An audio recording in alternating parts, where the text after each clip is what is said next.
শিক্ষা মন্ত্রণালয় টেন্ডার ভাগ ভাগ করে দিবে, মালিকারদের টেন্ডারের জন্য আলাদা, মজুর কারণের জন্য আলাদা, এটা একটা প্যাকেজ করে ফেলছে। এখানে তো আমরা এখানে অংশগ্রহণ করতে পারি না। এখন বইগুলো বাছাই করে কারা? এখন বাছাই করে প্রেস মালিকরা। এখন যারা বাছাই করে তারা হলো 3 মাসের একটা মানে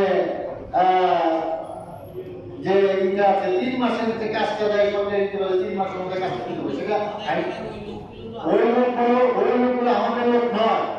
ওই লোকগুলো অদক্ষ কারিগরদের কাজ করার কারণে আজকে দেখেন বইয়ের মান কোথায় যে দাঁড়িয়েছে। আপনারা দেখেন এই গেছে দিতে আপনারা দেখছেন যে বইয়ের মান বই খুলে যায়, বই বাজায় ভালো না, এগুলো প্রায় রিপোর্ট আসে।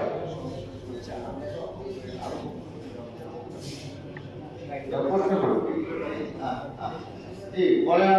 আপনার প্রেস মালিকরা প্যাকেজ হিসেবে যে বাধাইগুলো করে, ওই বাধাইগুলো তো লোক থাকে, বাধাই করে তো বাধাই লোকজনই, আপনাদের লোকজনই তো করে নাকি? না না, আমাদের লোকজন করে না। তাহলে ওই বাধাই কারা করে? এই বাধাই করে এই মালিকগুলি, এটা হলো কিছু কন্ট্রাক্টর আছে, যখন এই কাজটা আসে তখন তার ওনারা ওই কন্ট্রাক্টরের মাধ্যমে কাজগুলো করায়। অদক্ষ কর্মচারী বাইরে দিকে নিয়ে এসে করে, যারা নাকি এই কাজ সম্বন্ধে তাদের কোনো অভিজ্ঞতা নেই, তারা কাজ সম্বন্ধে রেগুলার কাজ করে না, তাদের দিয়ে কাজ করা।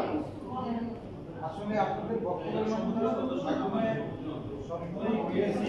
তো মূলত আপনারা চাচ্ছেন যে যারা কম্পোজ করে তারা কম্পোজের দায়িত্ব থাকবে, যারা প্রেসের ছাপার দায়িত্ব থাকবে, এবং যারা বাছাই করবে বাছাই দায়িত্ব থাকবে। এটাই আপনারা চাচ্ছেন।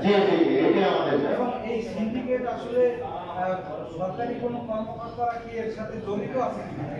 সাবেক কর্মকর্তা এনসিটিভিতে যারা ছিলেন অবশ্যই এদের সাথে সিন্ডিকেটে জড়িত ছিল। যদি জড়িত না থাকতো তাহলে তো আমরা তাদের কাছে বারবার গেছি, আমাদেরকে তারা পাত্তাই দেয় না, আমাদের সাথে তারা বসেই নেয়।